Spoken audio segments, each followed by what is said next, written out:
Sir.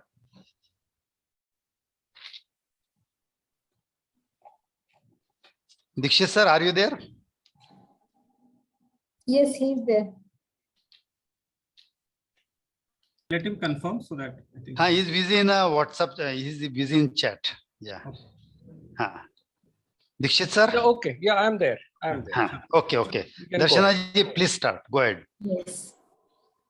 Rotary Pranam, Namaste, and a warm welcome to all the esteemed guests present.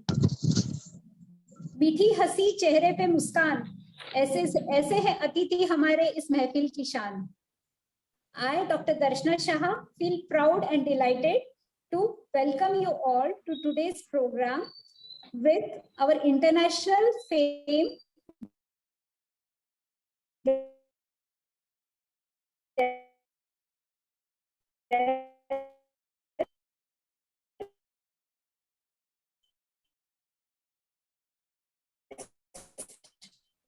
Chief guest, Dr. Jagannath.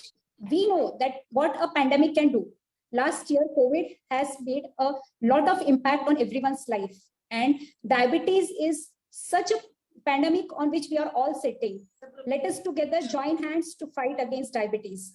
We are very lucky to have such an international fame guest with us for today's discussion. I won't be taking much time, but I will extend a warm welcome to everyone who has taken out their time. My NCD committee members, especially NCD committee chair, Dr. Jugal Chirania, all the esteemed Rotarians, their family, friends, and everyone present here. It is indeed a pleasure to have you all for today's program. I will now request Rotarian Virendra Patrika sir to please introduce our chief guest, Dr. Jagannath Dikshit sir. Thank you. Thank you, Darshana. Very good evening to all of you. Friends, I'm more than privileged and honored to introduce such a personality who not only we in India, but people across the globe are knowing about. बऱ्याच वेळेला आपण बाहेर जाताना लोकांना 10 वाजता जर म्हटलं की हे ब्रेकफास्ट करायला ये, नाही मी माझं दीक्षित सुरू आहे. नाउ व्हॉट इज दिस दीक्षित सुरू आहे? इट वाज आय वाज वंडरिंग हे लोक काय म्हणतात दीक्षित सुरू आहे, मला माहिती नव्हतं फ्रँकली स्पीकिंग तेव्हा. In fact, Dr. Jagannath Dikshit has, he has redefined the way people look at lifestyle eating habits. It's a phenomena in the making. Why I'm saying in the making? Because there are more and more people who are voluntarily coming on board and following his style of lifestyle eating. Friends, our honored guest today, Dr. Jagannath Dikshit, a well-known name nationally and internationally, is an MD in preventive social medicine, postgraduate diploma in health administration and human resource management. Dr. Jagannath Dikshit is presently working as associate professor in the Department of Community Medicine at Government Medical College, Aurangabad, Maharashtra. He has teaching experience of more than 29 years in various medical colleges. He has received 3 national and 5 state level awards for his commendable contribution in the field of health education, which we witness day in, day out. He was awarded Best Teacher Award in the medical faculty and Best of the Best Teachers Award across all the faculties for the year 15-16 by MUHS, that is Maharashtra University of Health Sciences. Friends, he has written 2 textbooks for medical students, 1 for nursing and 20 for health education for the laymen. He has published more than 40 research articles in national and international medical journals.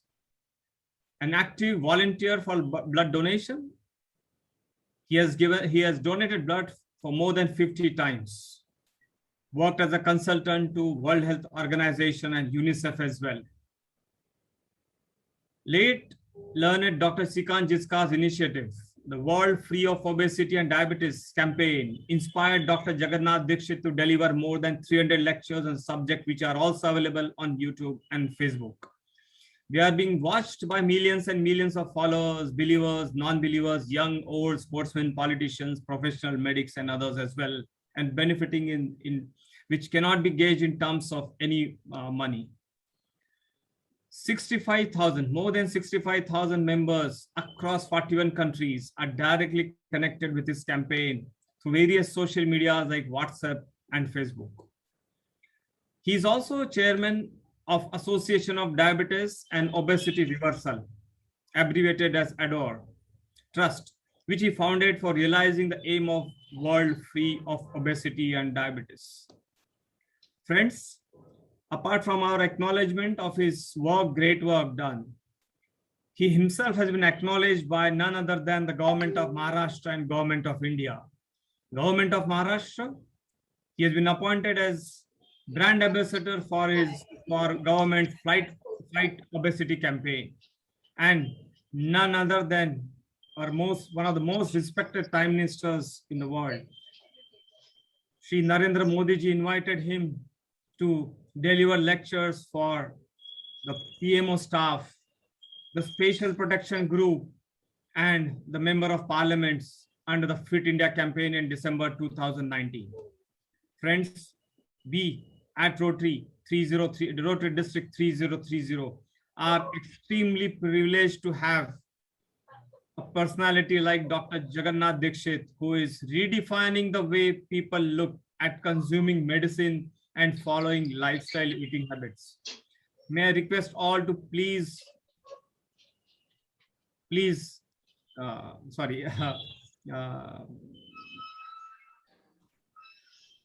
welcome our well-known dignitary, Dr. Jagannath Dixit, with a big round of applause. He would be interviewed by none other than our very own District Secretary, Dr. Jugal Chirania, who himself has received Rotary International 3030's highest award, Service Above Self, and many, many more district and club level awards. He's chairman for the last 3 years on non-communicable disease. And his friends, he's a marathon runner, cyclist, and swimmer. Jugal Bhai, the forum is all yours and Dr. Jagannath Dixit. We look forward for a wonderful session together. Thank you, Virendra ji, for such a nice introduction of Dr. Dixit ji. और मेरे बारे में आपने जो अच्छे शब्द कहे, धन्यवाद. दोस्तों, जागतिक मधुमेह दिन के अवसर पर मैं रोटेरियन डॉक्टर जुगल चिरानिया का सभी को नमस्कार, सभी का हार्दिक स्वागत. मैं मेरी अपने ओर से नॉन कम्युनिकेबल कमेटी की ओर से हमारे प्रमुख अतिथि डॉक्टर जगन्नाथ दीक्षित एवं हमारे डिस्ट्रिक्ट गवर्नर रमेश जी मेहर का मैं स्वागत करता हूं और इस कार्यक्रम के आयोजन के लिए हमारे डिस्ट्रिक्ट गवर्नर रमेश जी मेहर को धन्यवाद देता हूं और डॉक्टर जगन्नाथ जी दीक्षित को धन्यवाद देना चाहता हूं कि हमारा निमंत्रण स्वीकार किया. मित्रों, प्रथम सुख निरोगी काया, हेल्थ इज वेल्थ. जिसके पास स्वास्थ्य है उसके पास आशा है और जिसके पास आशा है उसके पास सब कुछ है. लेकिन दुर्भाग्य से विश्व में भारत में मधुमेह के रोगियों की संख्या में 2 नंबर पर है. भारत में 8% लोगों को मधुमेह है और 13% लोगों को प्री डायबिटीज है. हमारे यहाँ यह भारत में दूसरे विकसित देशों की तुलना में 1 दशक पहले हम भारतीयों को मधुमेह हो जाता है. मधुमेह के बारे में लोगों को अनेक शंकाएं हैं, गैर समझ है. बीमारी क्यों होती है, आहार, व्यायाम, जीवन शैली से क्या कनेक्शन है, क्या मधुमेह से छुटकारा पा सकते हैं? तो इन सभी शंकाओं का निवारण करने के लिए आज हमारे बीच विश्व विख्यात डॉक्टर जगन्नाथ जी दीक्षित आज हमारे साथ में हैं. तो मैं डॉक्टर दीक्षित जी का हार्दिक स्वागत करता हूं. नमस्कार सर. नमस्कार. नमस्कार. हाँ. सर, दो पंक्तियां मैं आपके बारे में समर्पित करता हूं. बहुआयामी है आप, बहुआयामी है आपका काज, पाकर अपने बीच में पुलकित है हम सभी आप, पुलकित है हम सभी आज. तो सर, सबसे पहले तो मैं आपको कॉन्ग्रेचुलेशंस देना चाहता हूं for being appointment as a PSM HOD, head of the department and professor at BJ medical college Poona. हार्दिक बधाई सर आपको. Thank you very much. धन्यवाद. सर आता आपण सर्वात पहिले आपल्या प्रश्नाकडे जाऊया. सर आपलं जे world free of diabetes and ओबेसिटीचं जे कॅम्पेन आहे ते आपण केव्हापासून सुरू केलं आहे आणि यामागे आपली प्रेरणा काय आहे? खूप चांगला प्रश्न विचारला जुगल आपण. आणि सर्वप्रथम तर मी रोटरी डिस्ट्रिक्ट 3030 चे सर्व पदाधिकारी आणि ज्या सगळ्या लोकांनी हा कार्यक्रम ऑर्गनाईज करण्यामध्ये मदत केली, सगळ्यांचं मनापासून आभार मानतो. आणि आत्ताच मी बघितलं की ह्या चार्टवर प्रफुल्ल म्हणून एका व्यक्तीने 7 महिन्यामध्ये त्यांचं वजन 14 किलो पेक्षा जास्त कमी झालं, असा मला मेसेज पाठवला. तर प्रफुल्ल यांचं मी मनापासून अभिनंदन करतो आणि मला खात्री आहे की हे अभियान लोकांपर्यंत पोहोचवण्याचा ते प्रयत्न करतील, याची मला खात्री वाटते.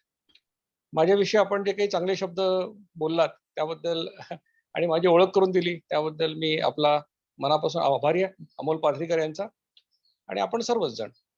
हा जो प्रश्न आपण विचारला की हे अभियानाच्या मागची प्रेरणा काय आहे, तर 2012च्या आसपास जेव्हा माझं वजन 8 किलो वाढलं होतं आणि पोटही वाढलं होतं, तेव्हा मी प्रयत्न करत होतो वजन कमी करण्याचा. आणि अनेक प्रयोग करून जेव्हा मी कुठलाच प्रयोग सक्सेसफुल होत नव्हता, तेव्हा मला एका मित्राने डॉक्टर श्रीकांत जिचकरांचं एक व्याख्यान पेनड्राईव्ह मध्ये आणून दिलं. ते व्याख्यान मी ऐकलं आणि त्या व्याख्यानात त्यांनी सांगितलेला साधा सोपा उपाय जो होता, त्यांनी सांगितलं होतं की 2 वेळा जेवा, इतर वेळा तोंड उघडायचं तर पाणी पिण्यासाठी नाहीतर बोलण्यासाठी. हे इतका साधा सोपा उपाय होता. तो मी करून बघितला प्रामाणिकपणे 3 महिने आणि माझं वजन जेव्हा 8 किलो कमी झालं, पोट 2 इंच कमी झालं, तेव्हा मी लोकांना सांगायला सुरुवात केली. हे सुरुवातीला तर फक्त हे वेट लॉस विषयीच आम्ही बोलत होतो. हळूहळू आम्ही तेव्हा असं सांगत होतो की मधुमेहाच्या लोकांनी हे करू नका, कारण आम्हाला तोपर्यंत मधुमेहामध्ये याचे काय परिणाम होतात याच्याविषयीची फारशी जाणीव तेव्हा झालेली नव्हती. कारण जिचकार देखील त्यांच्या भाषणात असंच सांगत होते किंवा डायबिटीस होऊ नये म्हणून तुम्ही हे करा. पण हळूहळू असं लक्षात आलं की जे लोक डाएट प्लॅन करत होते, जे लोक 2दा जेवत होते, त्यांचे HbA1c कमी व्हायला लागले. त्यामुळे साहजिकच लोकांकडून हे आम्हाला शिकायला मिळालं की अरे यांनी मधुमेहावर देखील काही काम होतं. कारण मधुमेह प्रतिबंध होतो हे तर फास्टिंग इन्शुलिन लेवल कमी होते याच्यावरून सिद्ध होतच होतं. तर त्यामुळे मग हे 2013 पासून हे अभियान सुरू झालं. मी सुरुवातीला अगदी 8-8, 10-10, 20-20 लोकांना व्याख्यानं देत असत. आता जरी या व्याख्यानाला हजारो लोक येतात, तरी याची सुरुवात जेव्हा झाली तेव्हा त्याचा रिस्पॉन्स खूप जास्त नव्हता आणि लोकांचा त्याच्यावर विश्वासही बसत नसे त्या काळात. आणि त्यामुळे हळूहळू जसं लोकांना फायदा व्हायला लागला तसं माउथ टू माउथ पब्लिसिटीने याचा खूप प्रचार आणि प्रसार होत गेला आणि तेव्हापासून हे अभियान सुरू झालं. आणि म्हणजे यामागची प्रेरणा जी आहे ती डॉक्टर श्रीकांत जिचकार यांनी जे काम सुरू केलं होतं ते पुढे न्यावं आणि भारतासारख्या देशामध्ये की जिथे डायबिटीसचं प्रमाण 8.5% लोकांना डायबिटीस आहे, 7,70,00,000 लोकांना डायबिटीस आहे आणि मधुमेह तज्ञांची संख्या एवढी कमी आहे की जर एखाद्या मधुमेहाने असं म्हटलं की मी फक्त डायबेटॉलॉजिस्टलाच दाखवणार, दुसऱ्या कोणाला दाखवणार नाही, तर कदाचित त्याला 7 जन्म घ्यावे लागतील पण त्याला डायबेटॉलॉजिस्ट भेटणार नाही, अशी सध्याची परिस्थिती आहे. आणि त्यामुळे हे अभियान सुरू झालं आणि त्याचा फायदा अनेक लोकांना होतोय असं मला दिसतं आणि त्याचा मला आणि माझ्या सहकाऱ्यांना अतिशय आनंद होतोय. बरोबर आहे. तर आपल्याला 2012 मध्ये मोटिवेशन मिळालं, त्याच्यानंतर आपण जे आपलं कॅम्पेन सुरू केलं आणि आपले जे प्रेरणा स्तोत्र आहेत ते डॉक्टर श्रीकांतजी जिचकर आहे, हे माहीत मिळाल्यामुळे धन्यवाद. डॉक्टर साहेब, आपण जे म्हणतो की जे आपले जे काही आजार आहे जसं डायबिटीज आहे, हायपरटेन्शन आहे, ओबेसिटी आहे, हे लाईफस्टाईल डिसऑर्डर्स आहे, म्हणजे आपल्या जीवनशैली संबंधित आहे. तर ही थोडक्यात आपण सांगाल की जीवनशैली काय आहे? म्हणजे आता कसं आहे की आपल्याला जे आजार होतात तर आपण जर बघितलं गेल्या काही वर्षांमध्ये की आपले कष्ट कमी झालेले आहेत आणि खाण्याची अवेलेबिलिटी खूप वाढलेली आहे. त्याच्यामुळे लोक वारंवार खात राहतात, दिसेल तेव्हा खात राहतात आणि कष्ट मात्र करत नाही. साहजिकच याचा परिणाम शरीरावर होतो. मग लोकांची वजनं वाढतात, इन्शुलिन रेझिस्टन्स लोकांना येतो, त्याच्यानंतर आता वजन वाढलं की ब्लड प्रेशर वाढतं, वजन वाढलं की गुडघे दुखायला लागतात. म्हणजे एक ना अनेक अशी अनेक कारणं, म्हणजे अनेक आजारांची सुरुवात ही लठ्ठपणापासून होत असते. त्यामुळे बिघडलेल्या जीवनशैलीमुळे आपल्याला जे आजार होतात, आता साहजिकच आहे की जर आपल्या आजारांचं मूळ हे बिघडलेल्या जीवनशैलीत असेल तर त्याचं उत्तर जीवनशैली सुधारवणं हेच असणार आहे. ते काय गोळ्या औषधं खाणं हे असू शकत नाही. त्याच्यामुळे तर जीवनशैली नेमकी या अभियानामध्ये आम्ही काय सांगतो, तर अगदी मला वाटतं युट्यूबचे लेक्चर तर अनेक लोकांनी ऐकलेच असते, फार काही त्याच्याविषयी पुन्हा खोलात जाऊन सांगायची आवश्यकता आहे असं मला वाटत नाही. परंतु अगदी थोडक्यात सांगायचं झालं तर आम्ही असं म्हणतो आहोत की आपल्या शरीरामध्ये इन्शुलिन नावाच्या हॉर्मोनचं प्रमाण जर वाढलं तर आपण लठ्ठ होतो, त्याच्यानंतर आपल्याला इन्शुलिन रेझिस्टन्स येतो आणि नंतर आपल्याला टाईप 2 डायबिटीस होतो. म्हणजे आता जे सांगितलं की 7,70,00,000 लोकांना डायबिटीस आहे, याच्यापैकी जवळपास 95-96% लोकांना टाईप 2 डायबिटीस आहे, म्हणजे जो वयाच्या 35-40 वर्षी होतो. आणि जो दुसरा डायबिटीस आहे टाईप 1, तो लहानपणी डायग्नोज होतो. त्या मुलांच्या शरीरात इन्शुलिन निर्माण होत नाही आणि त्यांना आयुष्यभर इन्शुलिनचे इंजेक्शन घ्यावे लागतात. तर अशा लोकांना टाईप 1 डायबिटीस म्हणतात. आणि ही जी जीवनशैली मी आपल्याला सांगतोय या अभियानामध्ये जी आम्ही सांगतो ती टाईप 1 डायबिटीसच्या लोकांसाठी नाहीये, ती गरोदर आणि लहान मुलांना अंगावर पाळणाऱ्या ज्या महिला आहेत त्यांच्यासाठी नाहीये आणि 18 वर्षाखालच्या मुलांसाठी पण नाहीये. तर हे लक्षात ठेवा की ह्या 3 प्रकारच्या लोकांनी ही लाईफस्टाईल करू नये. आता जीवनशैली काय सांगितलंय की आता आपण सुरुवातीला प्रिन्सिपल बघितलं की इन्शुलिनची लेवल वाढली तर तुम्ही लठ्ठ होणार, तुम्हाला इन्शुलिन रेझिस्टन्स येणार, नंतर टाईप 2 डायबिटीस होणार. आता म्हणून जीवनशैली जी सांगितली आहे की दिवसातून कडक भूक लागते त्या 2 वेळा ओळखा आणि 2 वेळा जेवा, हा पहिला सल्ला दिलेला आहे. दुसरा सल्ला असा आहे की जेवण 55 मिनिटाच्या आत तुम्ही संपवा. तिसरा सल्ला असा आहे की जेवणामध्ये गोडाचं प्रमाण जेवढं कमी कराल तेवढं आरोग्यासाठी चांगलं आहे. तुम्ही जर डायबिटिक असाल तर मुळीच गोड खाऊ नका, पण तुम्ही जर डायबिटिक नसाल तरी सुद्धा गोड, आणि गोडचा अर्थ गुळ, साखर, मध, शुगर फ्री किंवा शुगर सबस्टिट्यूट हे कुठलंच तुम्ही खाऊ नका. कमी जेवढं खाल तेवढं आरोग्यासाठी चांगलं आहे. आणि चौथा सल्ला असा आहे की तुमच्या जेवणामध्ये कार्बोहायड्रेटचं प्रमाण कमी करा आणि प्रोटीनचं प्रमाण वाढवा. म्हणजे काय की तुम्ही जे पोळी खाता, भाकरी खाता, भात खाता, याच्यामध्ये 80% कार्बोहायड्रेट असतात आणि 10% प्रोटीन असतात. त्या तुलनेमध्ये तुम्ही जर डाळ खाल्ली किंवा मोड आलेलं कडधान्य खाल्लं तर त्याच्यामध्ये काय असतं की याच्यामध्ये 70% कार्बोहायड्रेट आणि 20% प्रोटीन असतं. म्हणजे तुम्ही चिकन खाल्लं, मटण खाल्लं, याच्यात पण 20% प्रोटीन असतं. सोयाबीन खाल्लं तर 40% प्रोटीन असतं. म्हणजे आपल्याला काय करायचंय की पोळी, भात, भाकरीचं प्रमाण थोडं कमी करायचंय आणि त्याच्या जागी आपल्याला घट्ट वरण, मोड आलेलं कडधान्य, चीज, पनीर, चिकन, मटण, फिश, अंडी हे पदार्थ वाढवायचे. आता वाढवायचे म्हणजे याचा अर्थ काही बंद करायचं असं सांगितलेलं नाही किंवा बाजारातून काही प्रोटीन पावडर आणून खायला असं सांगितलेलं नाही. तुमच्या आहारातूनच, जेवणातूनच तुम्हाला सगळे पदार्थ मिळायला हवे. तर आहाराविषयीचे हे 4 सल्ले मी तुम्हाला सांगितले की कडक भुकेच्या 2 वेळा ओळखून 2 वेळा जेवणे, 55 मिनिटं जेवण संपवणे, गोड कमीत कमी खायचा प्रयत्न करणे आणि चौथी गोष्ट म्हणजे प्रोटीन वाढवणे, कार्बोहायड्रेट कमी करणे.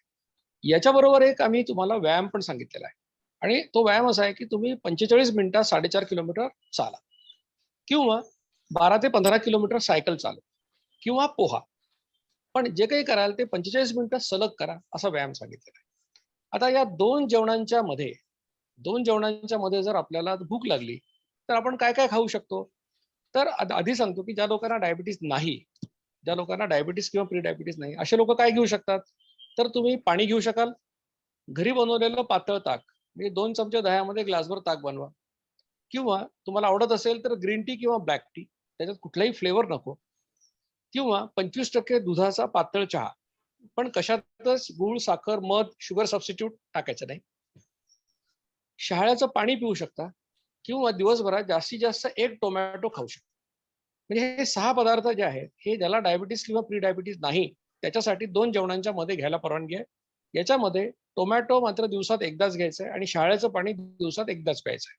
परंतु इतर जे पदार्थ आहेत, पाणी, ताक किंवा ग्रीन टी, ब्लॅक टी किंवा 25% दुधाचा पातळ चहा, हा दिवसभरात कितीही वेळा कितीही प्रमाणात घेतला तरी चालेल, त्यापासून काही नुकसान होत नाही. आता जर तुम्हाला डायबिटीस किंवा प्री डायबिटीस असेल तर तुम्हाला 2 जेवणांच्या मध्ये फक्त 3च पदार्थ घ्यायला परवानगी आहे. एक आहे पाणी, दुसरं आहे ग्रीन टी किंवा ब्लॅक टी. आता ग्रीन टी, ब्लॅक टी घेताना त्यात कुठलाही फ्लेवर असता कामा नये हे लक्षात ठेवा, आणि त्यात गुळ, साखर, मध, शुगर फ्री काही टाकायचं नाहीये. आणि तिसरा पदार्थ जो तुमच्यासाठी आहे तो आहे घरी बनवलेलं पातळ ताक, म्हणजे 2 चमचे दह्यामध्ये ग्लासभर ताक बनवायचं, हवं तेवढं ह्या गोष्टी तुम्ही पिऊ शकता. तर ही अशी साधी सोपी जीवनशैली आणि बाकीच्या सगळ्या गोष्टी व्यायामाच्या वगैरे दोन्ही लोकांसाठी सारख्याच आहेत. मला वाटतं जुगल मी जीवनशैली काय ते तुम्हाला सांगितलं. येस सर, धन्यवाद सर. आपण हे सांगितलं थोडक्यात की 2 वेळा जेवण करायचं, 45 मिनिटात जे काही खायचं ते खायचं, कार्बोहायड्रेट मिनिमम घ्यायचं आणि कोणते लिक्विड खायचं आणि कोणते लिक्विड किती वेळा, आणि हे जे 6 प्रकारचे जे लिक्विड्स आहेत ते आपण कितीही वेळा खाऊ शकतो आणि कितीही क्वांटिटी खाऊ शकतो. आणि that means small changes in life it can make a big change in future, right sir? अगदी बरोबर. हा हा. And catch them young, earlier the better. अगदी बरोबर. येस सर, आता मला हे सांगा, आपण हे जे जीवनशैली आहे यामुळे कोणते फायदे होतात, याबाबत काही संशोधन प्रसिद्ध केले आहे का? हा फार चांगला प्रश्न आपण जुगल विचारला. कारण कसं आहे की आता सध्याचा लोक सगळे अवेअर झालेले आहेत, शिकलेले आहेत, रिसर्च पेपर वाचतात. तर या संदर्भातले अनेक रिसर्च पेपर मी प्रकाशित केलेले आहेत. आता त्यातला पहिला जो पेपर आम्ही प्रकाशित केला तो होता वजन कमी होण्यासंदर्भामध्ये, आणि in international journal of clinical trials मध्ये त्याच्याविषयीचं संशोधन प्रकाशित झालं. आणि आमच्या असं लक्षात आलं, जवळपास 428 लोकांनी 6 महिने ही लाईफस्टाईल फॉलो केली. आमच्या असं लक्षात आलं की 6 महिन्यामध्ये 6.8 किलो सरासरी वजन कमी होत आहे. त्याची रेंज आहे 3 किलो ते 45 किलो, म्हणजे काही लोकांचं 6 महिन्यामध्ये 45 किलो पर्यंत वजन कमी झालं. दुसरा त्याचा फायदा असा दिसला की 6 महिन्यामध्ये 3.5 सेंटीमीटर पोट कमी झालं. तर हे संशोधन म्हणजे सरासरी 3.5 सेंटीमीटर, त्याची रेंज आहे ती 1 सेंटीमीटर ते 10 सेंटीमीटर, म्हणजे वजन कमी होणे आणि पोट कमी होणे या 2 गोष्टीच्या संदर्भातला हा रिसर्च पेपर प्रकाशित झाला. आता अजून एक पेपर प्रकाशित झाला की यामुळे डायबिटीस प्रिव्हेन्शन कसं होतं. तर आता लक्षात घ्या की आपण जेव्हा उपाशी असतो, इन्शुलिनचं काम हे आपण खाल्ल्यानंतर सुरू होत असतं. त्यामुळे उपाशी असताना शरीरातलं इन्शुलिनचं प्रमाण कमीत कमी असायला हवं, 0च्या जवळ असायला पाहिजे.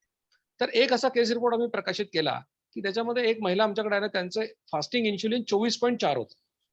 त्यांनी वर्षभर ही लाईफस्टाईल केली, त्यांचं फास्टिंग इन्शुलिन 5.4 झालं, म्हणजे 24 वरनं ते 5 वर गेलं आणि 6 किलो वजनही कमी झालं. तर फास्टिंग इन्शुलिन हा तुम्हाला पुढे चालून होणाऱ्या टाईप 2 डायबिटीसचा एक अप्रत्यक्ष इंडिकेटर आहे. म्हणजे पुढे चालून तुम्हाला डायबिटीस होण्याची शक्यता किती आहे हे तुम्हाला या फास्टिंग इन्शुलिनवरनं कळू शकतं. तर यांचं ज्या अर्थी इन्शुलिन कमी झालं त्या अर्थी होणारा डायबिटीस त्यांचा पोस्टपोन झाला असं आपण म्हणू शकतो. हा दुसरं संशोधन होतं. तिसरं आहे, ज्यांना प्री डायबिटीस आहे तो रिव्हर्ट होतो का, या संदर्भातला एक संशोधन निबंध मी आणि औरंगाबादचे प्रख्यात मधुमेह तज्ज्ञ डॉक्टर संजीव इंदुरकर यांनी याच्याविषयीचा आम्ही अभ्यास केला. 48 लोकांचा आम्ही अभ्यास केला जे प्री डायबिटिक होते, म्हणजे ज्यांचं HbA1c 5.7 to 6.4 या रेंजमध्ये होतं आणि यांना एकही औषध दिलं नाही. आणि यांचं 3 महिन्यामध्ये हे 48च्या 48 लोकांचं प्री डायबिटीस कंडिशन रिव्हर्ट झाली आणि ते नॉर्मल झाले.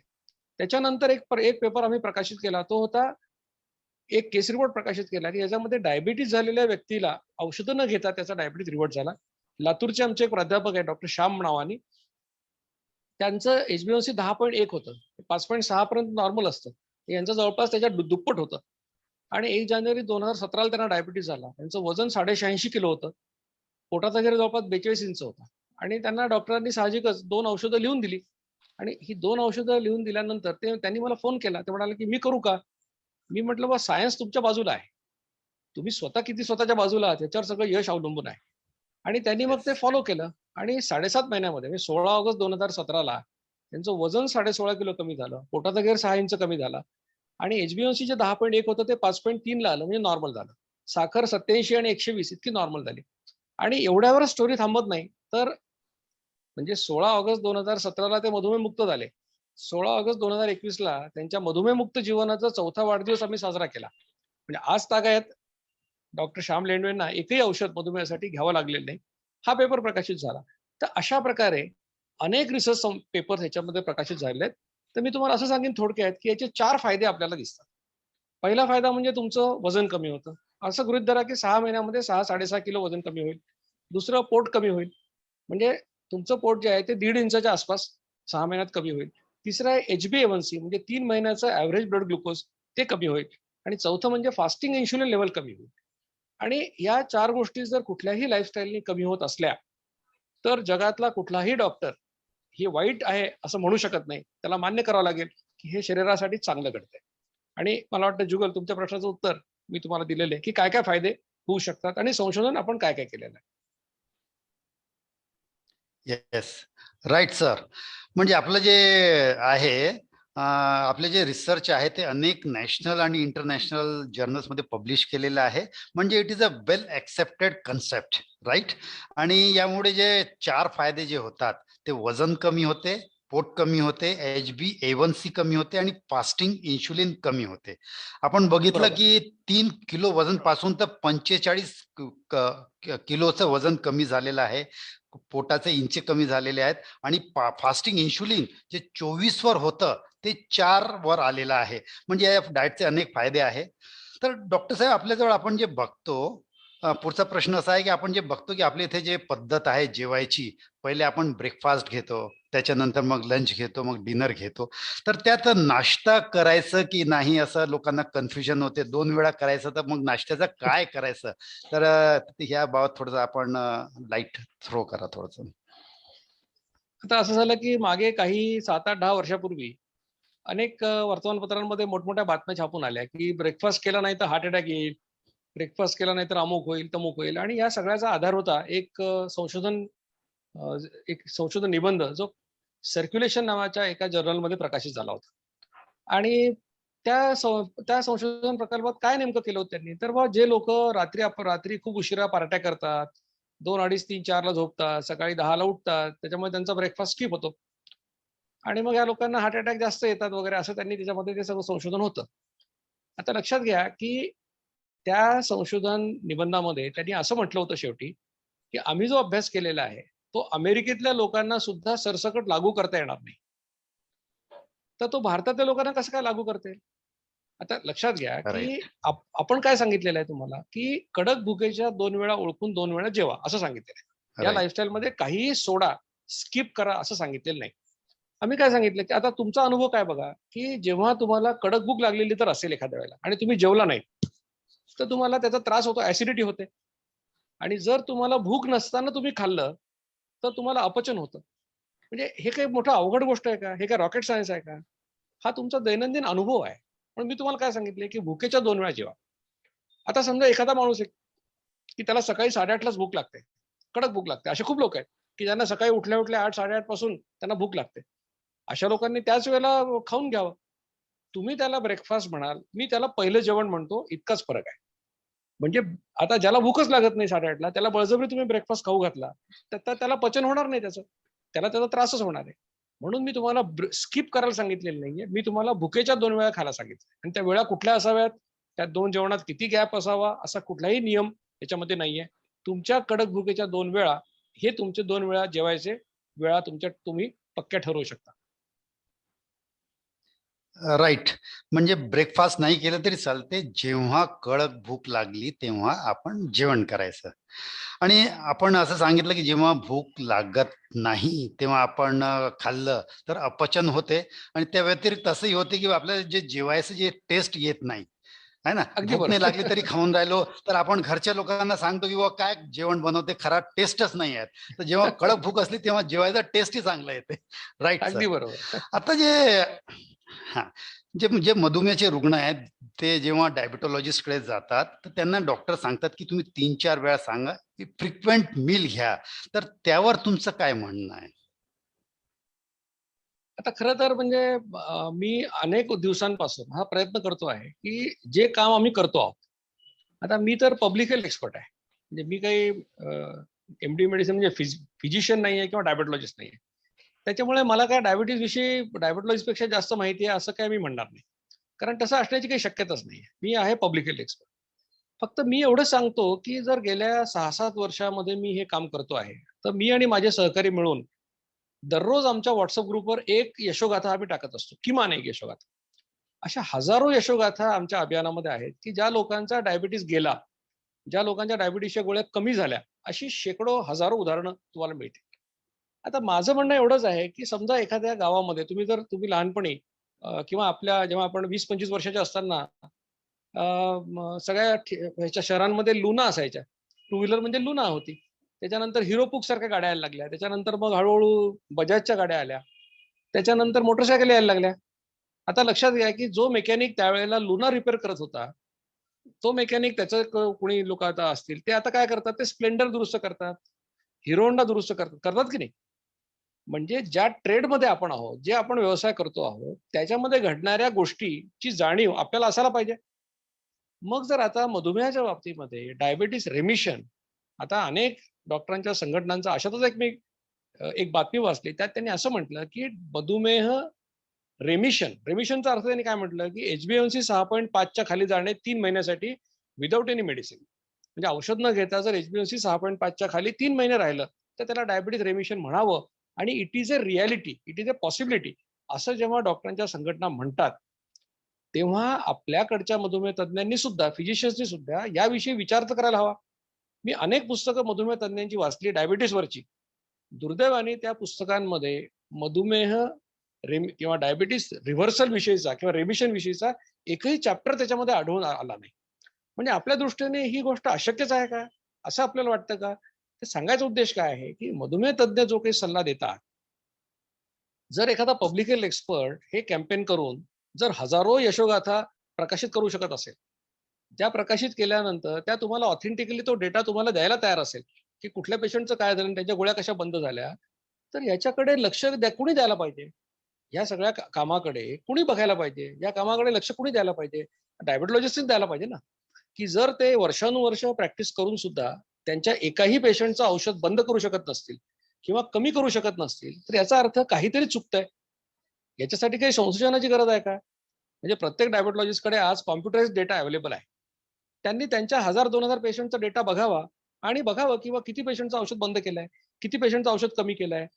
जर असं घडत नसेल आणि जर मी 5-6 वर्ष काम करून जर अशी तुम्हाला उदाहरणं दाखवत असेल, तर किमान मी काय करतोय, हे अभियान काय करतोय ह्याच्याकडे बघा तर खरी डोळसपणे. मी असं म्हणत नाही की मीच बरोबर आहे, माझं मी चुकीचं असेल, पण मी चूक काय करतो हे तर मला सांगा. आता का तुम्ही जी औषधं देऊन लोकांच्या गोळ्या तर कमी होत नसतील, त्यांच्या गोळ्या बंद होत नसतील, तर मग काय फरक आहे आपल्यात? फरक एवढाच आहे की तुम्ही तुमच्या पेशंटला दर 3-4 तासाला खायला सांगता आणि मी आमच्या पेशंटला दिवसातून 2दा जेवायला सांगतो. एक्झरसाइज तर आपण दोघेही सांगतोच आहोत. मग असं जर असेल तर वारंवार खाण्याची तुमची जी कल्पना आहे, ती आयडिया ही फेल गेलेली आहे, असं तुम्ही एकदा लक्षात घ्या. आणि तुमच्या नवीन डायग्नोज होणाऱ्या पेशंटना, जे आत्ता नवीन डायग्नोज झाला किंवा डायबिटीस, बरं शुगर फार जास्त नाही आहे, तुम्हाला भीती वाटत असेल तर 7च्या खाली ज्यांचं HbA1c आहे, त्या लोकांना तुम्ही 3 महिने ही ट्रायल देऊन बघा ना. त्या ट्रायलमध्ये तुम्हाला जर लक्षात आलं की खरंच त्याचं HbA1c कमी झालं, त्याचा डायबिटीस गेला, तर मग हे त्याचं वापरा ना. मग शेवटी कसं आहे की डायबिटीसच्या पेशंटला ट्रीटमेंट तुम्हीच देणार आहात, मी देणार नाहीये. तर म्हणून वारंवार खाणे ही जी काही आयडिया आहे ही फेल गेलेली आहे, असं माझं स्पष्ट मत आहे. उलट डायबिटीसच्या पेशंटचा डायबिटीस वाढत जाणे, गोळ्या वाढत जाणे, याच्या मागे कारण काय असेल तर स्मॉल फ्रिक्वेंट मील्स ही जी कॉन्सेप्ट आहे, इथे सगळी गडबड आहे असं मला वाटतं. म्हणून 2 वेळा जेवण्याने हे सगळे फायदे होतात. याविषयी मी एवढंच आपल्याला सांगेन.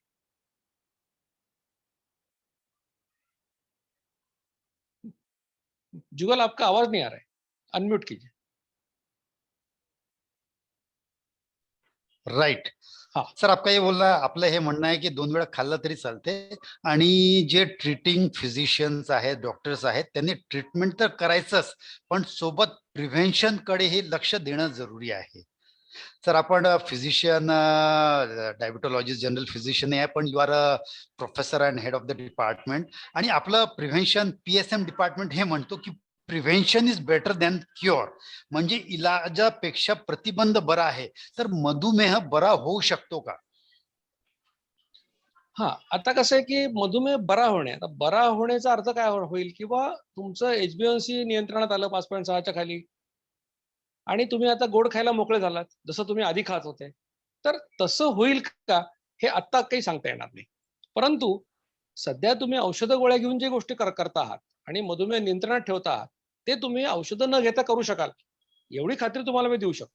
तुम्ही ही लाईफस्टाईल केली तर तुम्ही औषधं न घेता मधुमेह नियंत्रणाखाली आणू शकाल, एवढं नक्की. आता मधुमेह बरा होणे याचा अर्थ काय की मुळात तुमचं जेनेटिक लेवलवर, सेल्युलर लेवलवर जे काही डॅमेज झालेलं आहे, ज्याच्यामुळे तुम्हाला मधुमेह झाला, ते किती दिवसाने दुरुस्त होईल, किती वर्षाने दुरुस्त होईल, हे मला आत्ता सांगता येणार नाही. मग तुम्ही काय करा की ट्रायल अँड एरर तुम्हीच करू शकता ना. म्हणजे एखाद्या माणसाचा आता गोळ्या बंद झाल्या आणि HbA1c 5.6च्या खाली आलेला आहे, मग त्यांनी काय करावं की पुढचे 3 महिने आठवड्यातून एखाद दिवस गोड खाऊन बघावं, परत 3 महिन्याने HbA1c करावं. समजा 5.5 होतं आणि ते 6 झालं, याचा अर्थ काय झाला की शरीराला ते गोड काही सहन होत नाहीये, मग त्याने ते खाऊ नये. पण समजा 5.5चं 5.5च राहिलं, तर याचा अर्थ त्याला आता खायला हरकत नाही. मग तो असं हळूहळू ही ट्रायल अँड एरर आपण आपली स्वतः करू शकतो. आणि ही एम्पॉवरमेंट आहे एक प्रकारची. म्हणजे ही जी काही सगळी शक्ती आहे ही तुमच्या स्वतःच्या हातात आलेली आहे की आता आपण काय करायचं आणि काय नाही. म्हणजे प्रत्येक वेळेला जाऊन डॉक्टरांकडे जायला पाहिजे अशातला भाग नाही. तुम्ही स्वतः तुमचे निर्णय या बाबतीत घेऊ शकाल असं मला वाटतं. पण मधुमेह बरा होतो असं मात्र मी म्हणणार नाही. तो नियंत्रणामध्ये राहू शकेल विदाऊट मेडिसिन हे मात्र खात्रीने सांगू शकतो. Right sir. बरा होऊ शकत नाही पण बराही होऊ शकते आणि आपलं जे HbA1c fasting insulin blood sugar हे कमी होऊन राहिले आणि औषधी जे आहे ते कमी होऊन राहिलं. That is one of the bigger achievement आणि ते क्युअर झालं तर ते फारच चांगलं आहे. आणि जे आपण हे सांगितलं की जे डायबिटीसचे अनेक कारण आहेत, एक तर लाईफस्टाईल वगैरे, आणखी दुसरं जेनेटिक, तर आपले दुसरे काय कारण आहे त्याचं एक चांगलं त्याचा रोल आहे डायबिटीज मध्ये. सर मला हेच आपण जे आपलं जे वर्ल्ड फ्री ऑफ डायबिटीज आणि ओबेसिटी यासाठी आपण खूप प्रयत्न करून राहिले, अनेक वर्षापासून करून राहिले, तर हे कार्य पुढे नेण्यासाठी आपण काय आणखीन जास्त प्रयत्न करत आहात? आता पहिल्यात तर काय की व्याख्यानं जितकी ज्या ठिकाणी शक्य होतील तितकी व्याख्यानं ऑनलाईन असो ऑफलाईन असो आपण घेतो आहोत. मी एकटा नाही तर माझ्याबरोबर काम करणारे माझे जे सहकारी आहेत, या सहकाऱ्यांमधले देखील बरेच सहकारी हे स्वतः आपापल्या ठिकाणी छोट्या छोट्या ग्रुपसाठी व्याख्यानं देतात. हे एक आम्ही काम करतो आहोत. कारण अवेअरनेस, लोकांना ते माहिती होणं समजणं हे फार महत्वाचं आहे. त्यासाठी सोशल मीडियाचा आम्ही वापर चांगला करतो आहोत. त्यामुळे युट्यूबच्या लिंक आणि या सगळ्या शेअर केल्या तर जास्तीत जास्त लोकांपर्यंत ही माहिती पोहोचते. आणि मनात जो निराशावाद आहे की मधुमेह झाला म्हणजे सगळं संपलं, तर त्याच्यातून काहीतरी आशेचा किरण लोकांना दिसतो आणि हा सोशल मीडियाच्या माध्यमातून आपण तो प्रचार आणि प्रसार करतो आहोत. दुसरी गोष्ट जी आपण केलेली आहे ती म्हणजे डायबिटीज रिव्हर्सल सेंटर्स आपण चालू केलेली आहेत. आणि या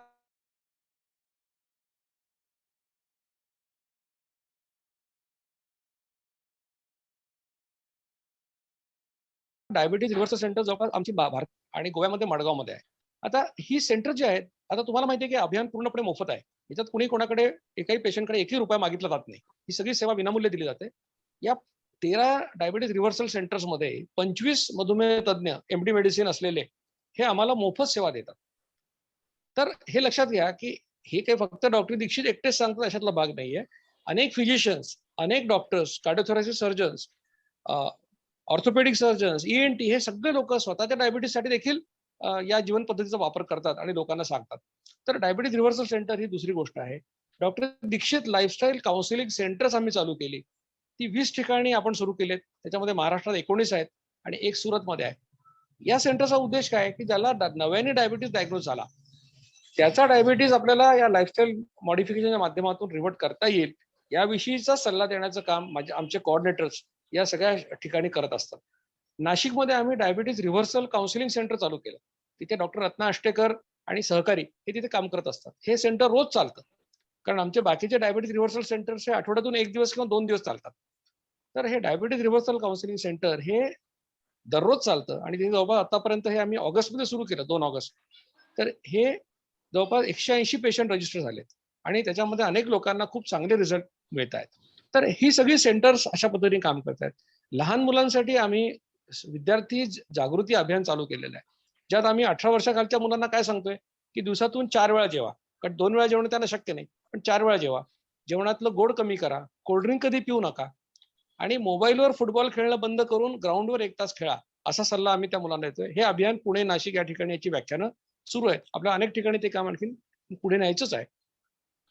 याखेरीज आपल्याला हे सगळे आपण कामं करतो. याबरोबरच आता आपण काय करायला लागलो की फोकस्ड डायबिटीज रिव्हर्सल प्रोग्राम आपण चालू करतोय. मला चांगला सांगायला आनंद होतो की सोमनाथ गिर हा जो जिल्हा आहे गुजरात मधला, त्या ठिकाणच्या कलेक्टरने त्यांच्या सर्व कर्मचाऱ्यांसाठी जवळपास 600 कर्मचाऱ्यांसाठी HbA1c टेस्टिंग स्क्रीनिंग करून घेतलं आणि त्याच्यातले जे काही डायबिटीज आणि प्री डायबिटीजचे लोक सापडले त्यांच्यासाठी आम्ही आता हा पुढचा 6 वर्षभराचा कार्यक्रम सुरू केलाय की जेणेकरून या साध्या सोप्या जीवनशैलीने त्यांचा डायबिटीज रिव्हर्ट होऊ शकेल. तशाच पद्धतीने कोल्हापूर म्हणजे हुपरी नावाचं एक ठिकाण आहे, तिथे एक चांदीचे व्यापारी आहेत, त्यांच्या कर्मचाऱ्यांसाठी सुद्धा आम्ही डायबिटीज रिव्हर्सलचा प्रोग्राम चालू केला आहे. असेच प्रोग्राम अनेक कंपन्यांमध्ये जिथे कुठे एम्प्लॉईज असतात आणि त्यांचे मालक जे आहेत त्यांची अशी इच्छा आहे की आपली मॅनपॉवर जी आहे ती हेल्दी राहावी, अशा पद्धतीने आपण हे काम करतो आहोत. आणि मला खात्री आहे की हळूहळू म्हणजे हे याचा प्रचार आणि प्रसार होतोच आहे. हळूहळू मला खात्री आहे की बरेचसे शिकलेले लोक जेव्हा त्यांना डायबिटीज डायग्नोज होतो तेव्हा ते पहिल्यांदा 3 महिने ही लाईफस्टाईल करतात.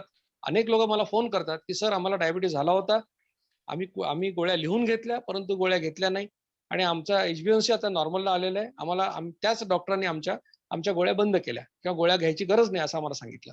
तर हीच अपेक्षा आहे की लोकांना अवेअरनेस यावा, लोकांनी लाईफस्टाईलला आधी प्राधान्य द्यावं. आणि ठीक आहे, लाईफस्टाईलने तर तुम्हाला फरक नाही पडला तर मात्र तुम्हाला गोळ्या औषधं तुमचे डॉक्टर लिहून देतील. तर असे अनेक कार्यक्रम आपल्याला या निमित्ताने करायचे आहेत. हे आणखीन वाढवायचे आहे. मला तर अकोल्यात देखील डायबिटीज रिव्हर्सल सेंटर चालू करायचं आहे आणि आपले रोटरीचे अनेक डॉक्टर्स असतील. या निमित्ताने मी अकोला, अमरावती या ठिकाणी, नागपूरला आमचं एक सेंटर आहे, पण अनेक ठिकाणी माझी इच्छा अशी आहे की भारतामध्ये सगळीकडे असे सेंटर व्हावेत की जेणेकरून नवीन डायबिटीज झालेल्या लोकांना आपण ताबडतोब त्यांना सल्ला देऊ शकू आणि त्यांना रिव्हर्ट करू शकू. म्हणजे हा देश जगाची मधुमेहाची राजधानी कधीही बनणार नाही अशा पद्धतीचं काम आपण करू शकू असं मला वाटतं. येस, बरोबर आहे. आपण जे आहेत ते अनेक ठिकाणी व्याख्यान सुरू आहे आपले. Diabetes reversal centre, Dikshit counselling centre, screening centres आणि अनेक कंपन्यांमध्ये आपण जे प्रोग्राम घेऊन राहिलो आहात. तर ते फार चांगलं आपलं ऍक्टिव्हिटी वगैरे सुरू आहे. आणि आपली जे टीम आहे ते टीम एकदम चांगली आहे, कारण की ultimately it's a team work. Together we can do so much. तर friends, life is a flower in which health is honey. दोस्तों, अच्छा स्वास्थ्य पाने के लिए कोई एलिवेटर या लिफ्ट नहीं है. हमें आराम आराम से अपनी सीढ़ियां चढ़नी पड़ती है. इसमें कठिनाइयां आ सकती है, लेकिन सकारात्मक, प्रेरणात्मक सोच, आत्मविश्वास और परिश्रम में हमारी जीत निश्चित है. विफलता के बाद सफलता निश्चित ही है. दवाइयां भली कड़वी होती है, लेकिन फायदेमंद ही होती है. तर डॉक्टर साहेब, आपण फारच चांगलं मार्गदर्शन केलं. शेवटी जाताना तुम्ही लोकांना काय आव्हान किंवा संदेश द्याल? म्हणजे खरं तर कसं आहे की मी काय फार एवढा मोठा माणूस आहे की कोणाला संदेश देण्यासाठी असं मला वाटत नाही. परंतु मला एक नक्की कळतं की ज्या देशामध्ये मधुमेहांची संख्या एवढी जास्त आहे, ज्या देशामध्ये लोकांचं सरासरी उत्पन्न जे आहे ते महिन्याला 5,000 रुपये सुद्धा नाही आहे, त्या देशामध्ये मधुमेहाच्या उपचारासाठी जर महिन्याला 2,000 रुपये खर्च होत असेल आणि दर 3 महिन्याला डायबिटॉलॉजिस्टकडे जाऊन त्याला 1,000-2,000 रुपये खर्च करायला लागत असतील, तर हा आजार भारतासारख्या देशाला परवडणारा नाही हे समजण्यासाठी कुठल्या संशोधनाची गरज नाहीये. आणि मग आपण सांगतो नेहमी की जितके काही पाय कापायचे ऑपरेशन आम्ही करतो त्याच्यापैकी निम्मे लोक हे मधुमेहाचे पेशंट असतात. जितके डोळे जातात लोकांचे ते रेटिनोपॅथी हे 50% डायबिटीसच्या लोकांचे असतात. मग अशा सगळ्या सिच्युएशन मध्ये आणि मधुमेह तज्ञांची संख्या एवढी कमी असताना की लोकांना त्यांचा सल्ला मिळू शकणार नाही, अशा परिस्थितीमध्ये जर कोणी तुम्हाला असा एखादा सल्ला देत असेल की ज्याच्यासाठी पैसे लागत नाही, ज्याच्यासाठी डॉक्टर लागत नाही, ज्याच्याकरता बाजारातून मशीन आणायची गरज नाही, कुठली पावडर विकत घ्यायची गरज नाही, आणि महत्वाचं म्हणजे आनंदाने आयुष्यभर तुम्ही ते करू शकता, असं जर कोणी काही सल्ला, कोणी उपाय तुम्हाला देत असेल, तर मला असं वाटतं की या भारताचं एक सुजाण नागरिक म्हणून, जबाबदार नागरिक म्हणून आपलं सगळ्यांचं हे कर्तव्य आहे की आपण याचा प्रयोग हा स्वतःवर करून पाहायला हवा. मी असं म्हणत नाही की माझ्यावर विश्वास ठेवा, मी म्हणतो की तुमच्या स्वतःच्या अनुभवावर तुम्ही विश्वास ठेवा. मी जे सांगतोय ते जर केल्यानंतर तुमचं वजन कमी झालं, पोट कमी झालं, HbA1c कमी झालं, फास्टिंग इन्शुलिन कमी झालं, तर याला तुम्ही तुमची लाईफस्टाईल बनवा. म्हणजे मी हेच सांगेन की तुम्ही हे केल्याशिवाय तुम्ही अशी अपेक्षा करू नका की कोणी दुसऱ्या देशातून येऊन तुम्हाला काही सांगणार आहे. हा साधा सोपा उपाय आहे. बरं, 2दा जेवल्याने कोणाचं काही आयुष्याचं नुकसान होणार आहे का? असंही होणार नाही. या देशामध्ये उपास करण्याची परंपरा आहे.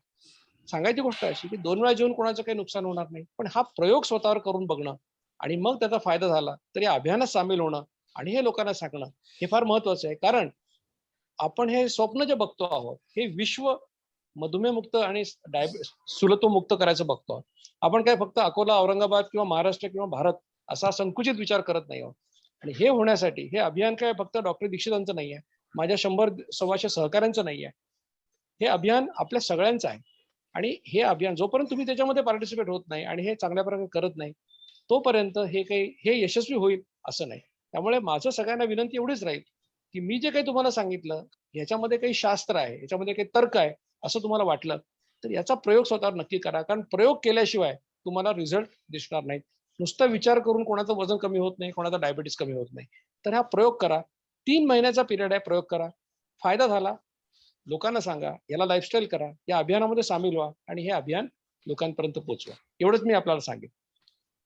Yes, thank you doctor Dikshit.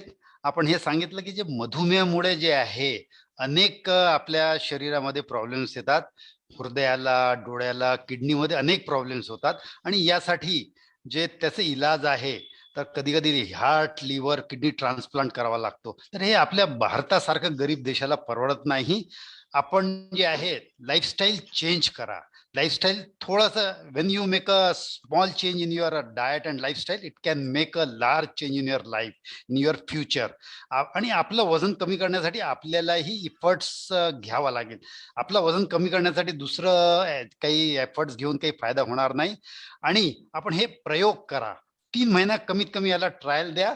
आणि जसं मला आपण जेव्हा अकोल्याला आले होते आपण तेव्हा सांगितलं होतं की 247 डिफरंट वजन कमी करण्यासाठी प्रोग्राम्स आहे.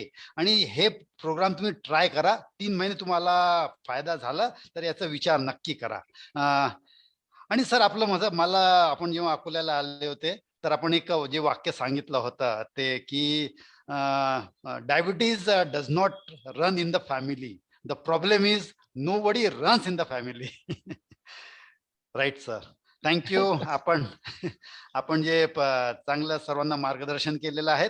Now friends, knowing is not enough, we must apply. Wishing is not enough, we must do. एक औंस कार्य 1 टन बात के बराबर होता है. तो सभी का डॉक्टर दीक्षित जी द्वारा बताए गए मार्गदर्शन पर आप सभी अमल करेंगे ऐसी मैं आशा करता हूं. और स्वास्थ्य के देवता धन्वंतरी से प्रार्थना करता हूं कि आप सभी स्वस्थ रहे, तंदुरुस्त रहे, खुश रहे और दीर्घायु रहे और डायबिटीज फ्री रहे. तो धन्यवाद डॉक्टर साहब, आपने सभी को स्वास्थ्य संबंधी जानकारी से मालामाल किया. तहे दिल से रोटरी की तरफ से और हम सभी की तरफ से धन्यवाद. Thank you. तो आगे की कार्रवाई के लिए थैंक यू सर. तो आगे की कार्रवाई के लिए मैं हमारे जुगल, मेरा एक बात मुझे कहना था. Yes sir. आता एकाने प्रश्न निलेश भांबरेंनी चॅट बॉक्स में टाकला होता की माझं HbA1c 10.6 आहे तर मला डायबिटीज आहे का. तर लक्षात घ्या की HbA1c 6.5च्या पुढे गेलं तर त्याला डायबिटीज म्हणतात. तर मी माझ्या मेसेजमध्ये सगळ्यांना एक मेसेज टाकलाय, त्याच्यामध्ये मी आमच्या एका कोऑर्डिनेटरचा नंबर दिलेला आहे. तर तो नंबरवर तुम्ही जर व्हॉट्सअप मेसेज केला तर तुम्हाला पुढचं मार्गदर्शन मिळेल आणि तुम्हाला डायबिटीसच्या संदर्भात काय करायचं, कुठल्या तपासण्या करायच्या याचं गायडन्स मिळेल. ते तुम्ही करा. adotrust.org हा वेबसाईटचा पत्ता सुद्धा मी दिलेला आहे की तिथे तुम्हाला आणखी माहिती मिळू शकेल.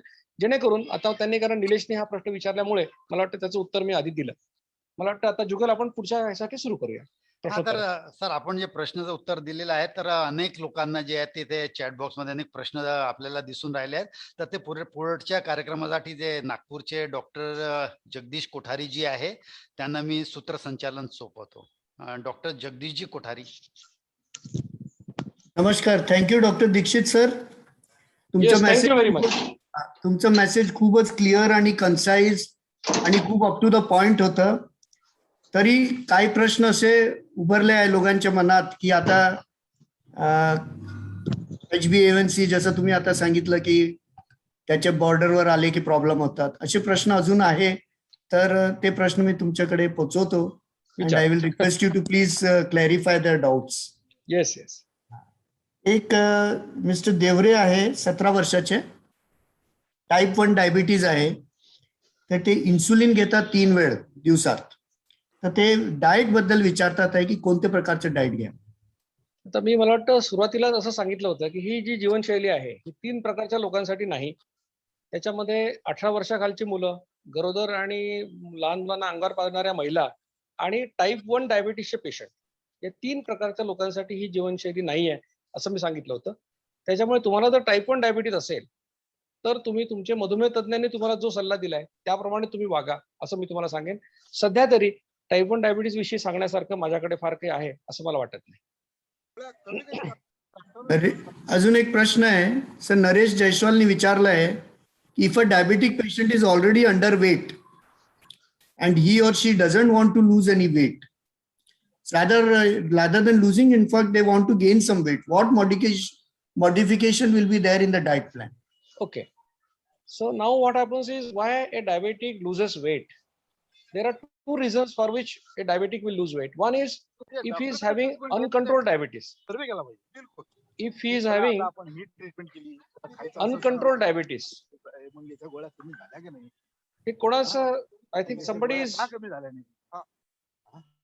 आपलं की कुठे म्यूट करावं लागेल हा you I think mute everybody so that okay, so what I was telling is that a diabetic loses weight because of two reasons.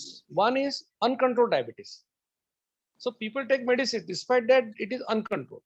But the second thing is that medicines like metformin that we use in diabetes, it will cause weight loss. So if you follow this lifestyle and if your diabetes comes under control, it is possible that you will put on weight, or if your metformin is stopped, you will put on weight. So it is not compulsory that if you follow this lifestyle you will lose weight. You will lose weight if till you reach the ideal level of your weight. Beyond that you will not lose weight.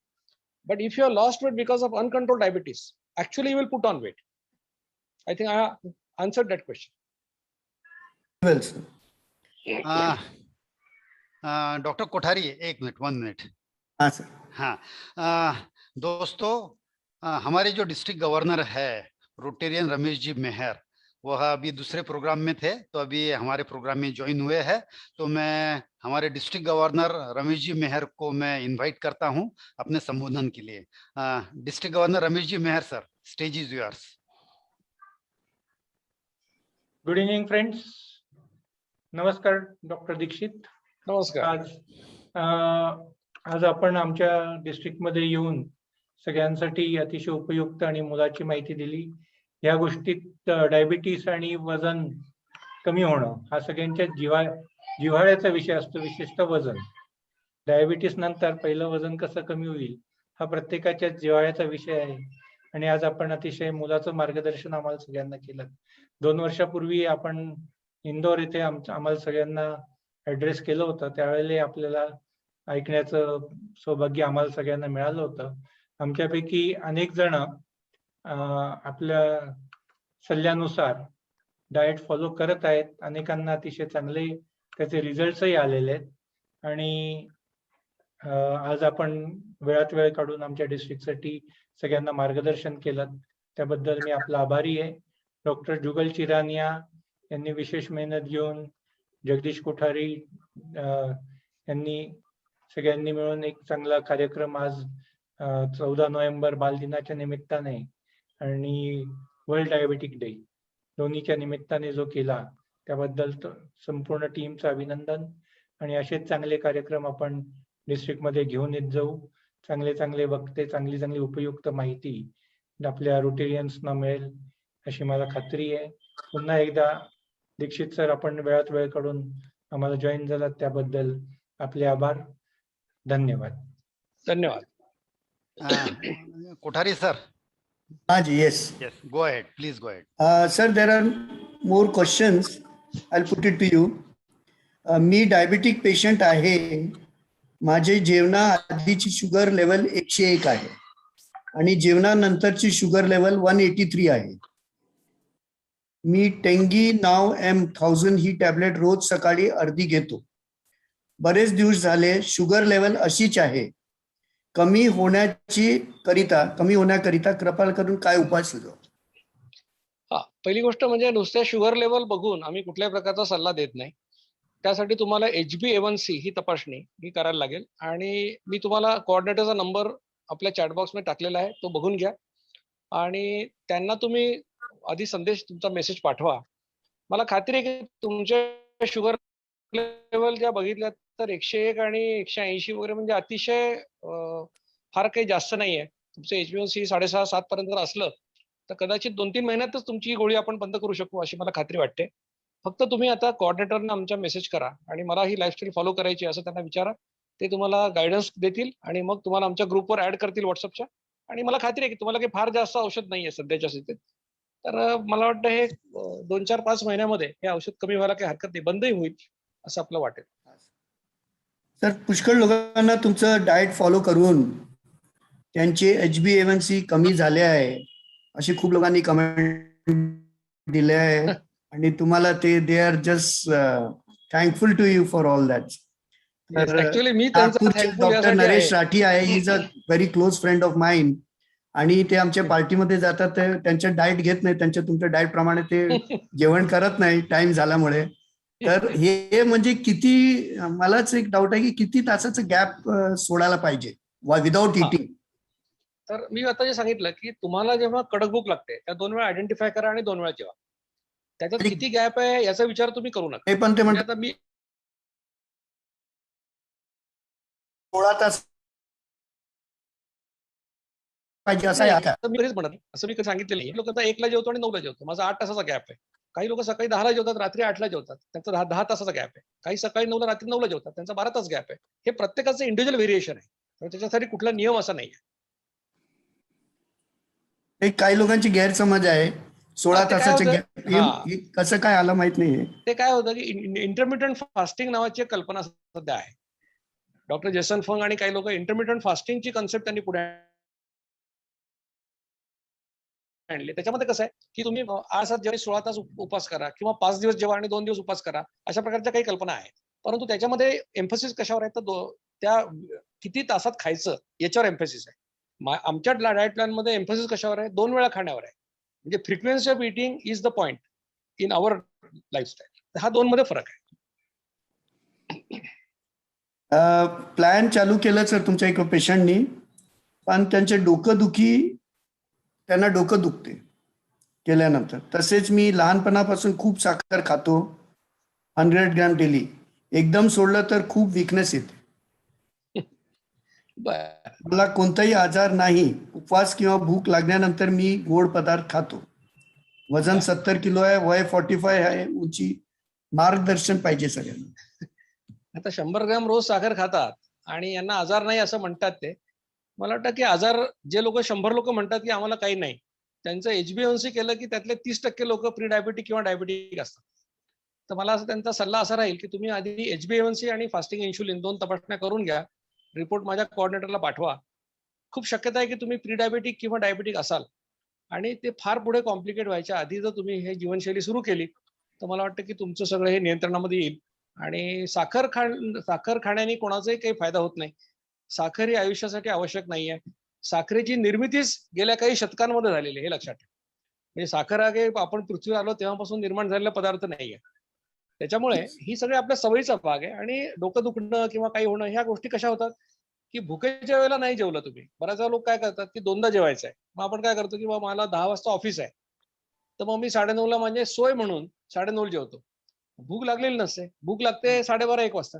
तर साहजिकच त्या माणसाचं डोकं दुखतं किंवा त्रास होतो. म्हणून तुम्ही सोयीने जेवू नका, तर तुमच्या भुकेनुसार जेवा. एवढं केलं तर हे डोकं दुखण्यावर असे बारीकशे प्रॉब्लेम येणार नाही. ठीक आहे, व्हेरी क्लिअर सर. एक डॉक्टर शरद एस गायकवाड आहे, प्रोफेसर आहे, ते गुजरात मधून त्यांना प्रश्न विचारला आहे की मिल्क आणि milk product should not be consume by diabetic patients, असं त्यांनी डॉक्टर प्रमोद त्रिपाठी म्हणून कोण आहे त्यांच्याकडून ऐकलं आहे. तर they want a clarification milk आणि मिल्क प्रोडक्ट बद्दल. आता कसं आहे की डॉक्टर प्रमोद त्रिपाठींनी काय सांगितलंय याचं स्पष्टीकरण डॉक्टर दीक्षित करून घेण्यामध्ये काही अर्थ नाही. खरं तर तुमच्या याच्याप्रमाणे विचारताय ते काय करावं. माझं म्हणणं त्यांना तुम्ही 10,000 रुपये दिले असतील तर हा प्रश्न त्यांनाच विचारणं जास्त योग्य आहे. पण ठीक आहे, तरी देखील लक्षात घ्या की या देशामध्ये, भारतासारख्या देशामध्ये लहानपणापासून लोक दूध पितात. म्हणजे वयाच्या 70, 75, 80 वर्षी लोक सुद्धा 1 ग्लासभर दूध पिल्याशी झोपत नाहीत, अशा अनेक लोक आहेत. ज्या देशामध्ये गायी ही संपत्ती होती, ज्या देशामध्ये गोधन ही संपत्ती होती, ज्या देशामध्ये श्रीकृष्ण आहे, ज्या देशामध्ये दूध, दही, लोणी याचं महात्म्य आहे, तुम्ही जर दुधाचे पदार्थ खाऊ नका असं सांगितलं तर मला वाटतं भारतातले 70% लोक तुमची जीवनशैली करू शकणार नाही, अशी परिस्थिती आहे. आता दुधाचा त्रास, आता एक लक्षात घ्या की दूध हे कोणासाठी आवश्यक अन्न नाही. म्हणजे आईचं दूध सोडलं तर कुठल्या दुधाची माणसाला आवश्यकता नाही, हे लक्षात घ्या. परंतु भारतातल्या लोकांना दूध प्यायची सवय आहे. दुधाचा त्रास सगळ्यांना होतो का? सगळ्यांना होतो असं नाही. काही लोकांना लॅक्टोज इंटॉलरन्स नावाचा आजार असतो, त्यांना जुलाब होतात. साहजिकच अशा लोकांनी दूध पिऊ नये, हे नक्की. परंतु दूध घेणाऱ्या सगळ्यांनाच डायबिटीस होतो किंवा दुधाचे पदार्थ त्यांनी खाऊच नाहीत असं काही माझं मत नाही. अशा प्रकारचं काही संशोधन सार्वत्रिक जे काही मान्यताप्राप्त संशोधन असं काही नाहीये. तुम्हाला जर दूध आणि हे गोष्टी घ्यायच्या असतील तर तुम्ही त्या 55 मिनिटाच्या स्लॉटमध्ये, मी जे तुम्हाला 2 वेळा जेवायला सांगितलं त्याच्यामध्ये तुम्ही ते नक्की घेऊ शकता, जर तुम्हाला आवडत असेल तर. म्हणजे मी तुम्हाला आधीच सांगितलं की दूध हे काही आवश्यक अन्न नाहीये. एकदा माणसाचं वय 1 वर्षाच्या पुढे वय गेल्यानंतर दूध हे काही आवश्यक अन्न नाहीये. तर तुम्हाला खायचं असेल तुम्ही खाऊ शकता. त्याचा आणि डायबिटीसचा अर्थात तसा काही संबंध नाही. Doctor Kothari, last 2 questions. Rotarian Bharat Khatri शेगाववरून विचारतात की त्यांनी तुमचं डाएट प्लॅन फॉलो केलं आणि त्यांच्या HbA1c वगैरे कमी झालं, रिपोर्ट इम्प्रूव्ह झाली, पण त्यांना इरोसिव्ह गॅस्ट्रायटिस या डाएट प्लॅन घेतल्यानंतर झाला असा प्रॉब्लेम. तर त्यांचा डाऊट आहे की is erosive gastritis side effect of this diet plan? आता असं आहे की आता erosive what gastritis, precaution should I take during this diet plan?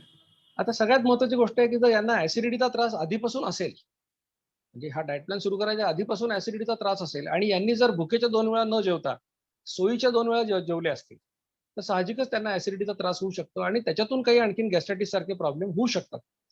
म्हणून मी जे म्हणजे ऍसिडिटीच्या लोकांना जो सल्ला देतो तो तुम्हाला एकदा परत सांगतो. तो सल्ला असा आहे की कडक भुकेच्या 2 वेळा तुम्ही जर जेवलात तर ऍसिडिटीचा प्रश्न 80% मिटतो. दुसरी गोष्ट अशी आहे की तुम्ही 2 जेवणांच्या मध्ये भरपूर पाणी प्या. तिसरी गोष्ट अशी आहे की जर तुम्हाला ऍसिडिटीचा त्रास असेल, म्हणजे तुम्हाला ऍसिडिटीच्या गोळ्या घ्यायची सवय असेल, तर तुम्हाला सुरुवातीला 8-15 दिवस ऍसिडिटी होऊ शकेल. ती झाली तर तुम्ही त्या गोळ्या घ्या, पण 1-2 महिन्यामध्ये हा ऍसिडिटीचा प्रॉब्लेम कायमस्वरूपी मिटतो असा हजारो लोकांचा या लाईफस्टाईलचा अनुभव आहे. हे लक्षात घ्या. तर एक खूपच प्रश्न आहे.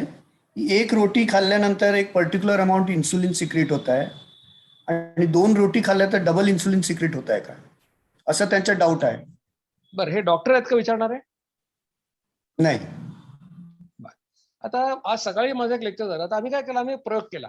म्हणजे काय होतं की बऱ्याच वेळा आपल्याला जे जनरल किंवा कॉमन सेन्स नुसार असं वाटतं की एका पोळीला 5 युनिट, 2 पोळ्याला 10 युनिट असं होणारच ना. मग आम्ही काय प्रयोग केला, आम्ही प्रयोग असा केला की 18 व्हॉलेंटियर्सना आम्ही काय सांगितलं की तुम्ही पहिल्या दिवशी X क्वांटिटी फूड खायचं, दुसऱ्या दिवशी 2X क्वांटिटी, तिसऱ्या दिवशी 3X क्वांटिटी. म्हणजे काय, समजा पहिल्या दिवशी 1 पोळी खाल्ली, दुसऱ्या दिवशी 2, तिसऱ्या दिवशी 3 पोळ्या खायच्या आणि भाजी तिप्पट खायची, 1 पट 2 पट तिप्पट. आणि या लोकांचा आम्ही इन्शुलिन लेवल टेस्ट केल्या. कधी 0 मिनिट्स, 10 मिनिट्स आणि 60 मिनिट्स हा प्रयोग केला. याचा रिसर्च पेपर पब्लिश झाला international journal of applied physiology and biochemistry. हा जानेवारी 2021 ला पब्लिश झाला. निष्कर्ष काय निघाला? निष्कर्ष असा निघाला की there is no linear relationship between quantity of food consume and insulin secreted. म्हणजे फूड वाढलं तर इन्शुलिन लेवल वाढते असं रिलेशनशिप सापडलं नाही. हा रिसर्च पेपर तुम्हाला गुगलवर सर्च केला तर तुम्हाला नक्की वाचायला मिळेल. आणि त्यामुळे एका पोळीला 5 युनिट तर 2 पोळीला 10 युनिट असं होत नाही. जवळपास सारख्याच प्रमाणात इन्शुलिन तयार होतं असं जे आम्ही म्हणतोय त्याला एक आधार या संशोधनामुळे मिळाला. I think that will clear the doubt very nicely. And thank you so much, sir, for clearing all the doubts and for a wonderful session. Hand over to Jugal for further proceeding. I hand over to our MOC, Dr. Darshana Shah. Dr. Darshana ji. Dr. Darshana ji. Yes, sir. Yes, go ahead. Yes, sir.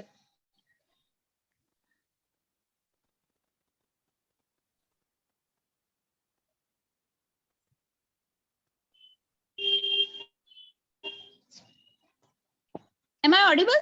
Yes, loud and clear. Yes, sir.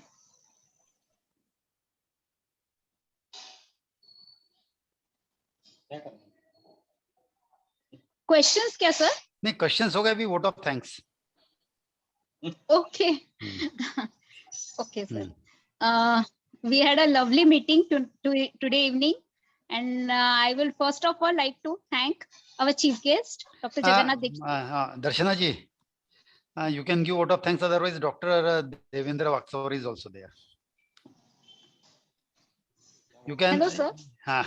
You request Dr. Devendra ji Vaksawar. Okay. Okay. I would like to invite Rotarian Devendra Vaksawar for proposing the vote of thanks.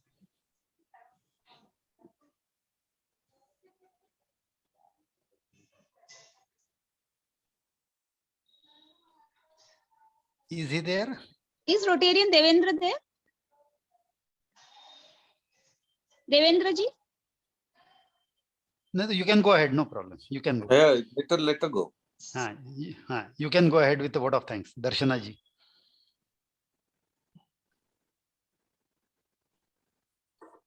Hello.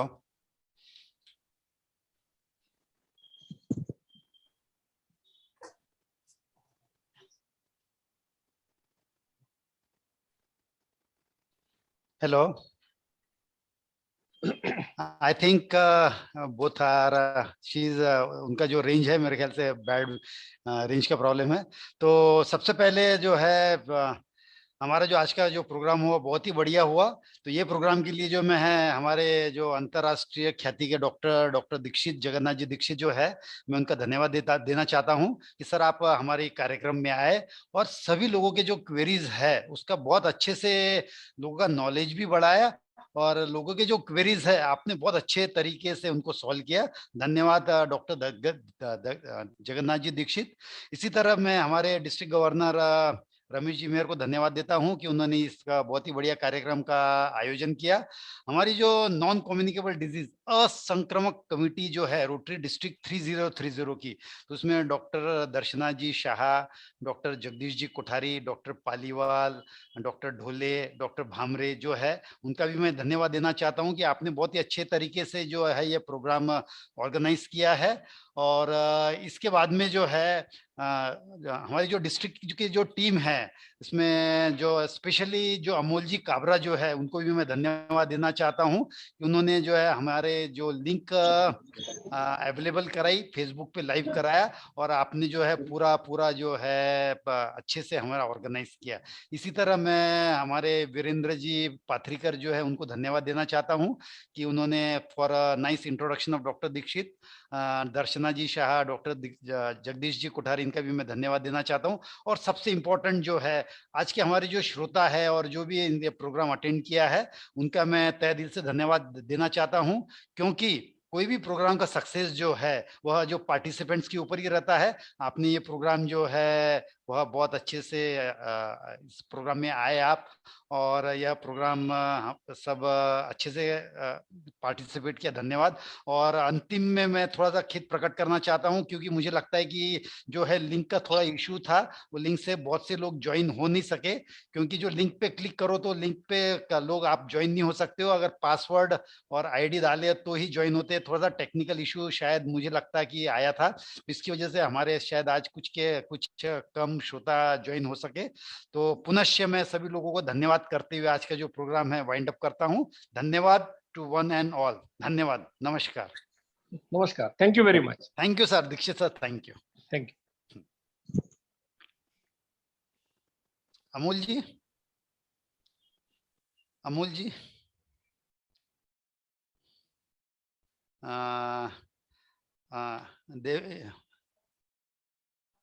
Ramesh ji Meher, अपने जो अमोल जी आप हो? अमोल जी नहीं है तो ये meeting जो है वाइंड अप करनी है, इसके लिए कैसे क्या करना? ऑटोमेटिकली हो जाएगा, ऑटोमेटिक हो जाएगा। लोग निकल जाएंगे तो ऑटोमेटिक हो जाएगा। हाँ, तो सभी लोग नहीं निकले जब तक कि क्या करना है? नहीं, कुछ नहीं, बस बोलते हैं, सभी लोग अभी चिट चैट करेंगे, जनरल टॉक। और क्या अमोल कहाँ गया? कैसा रहा अमोल कहाँ गया? हाँ, अमोल भी दिख नहीं रहे हैं।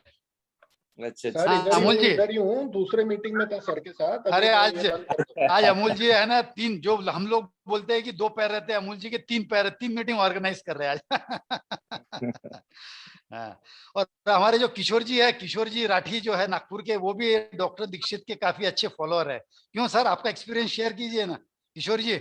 हाँ, डॉक्टर साहब को इंदौर में मैंने ही ये किया था उनको। Yes sir. हाँ, और उनसे तब से कंटिन्यू उनके साथ में टच में हूँ।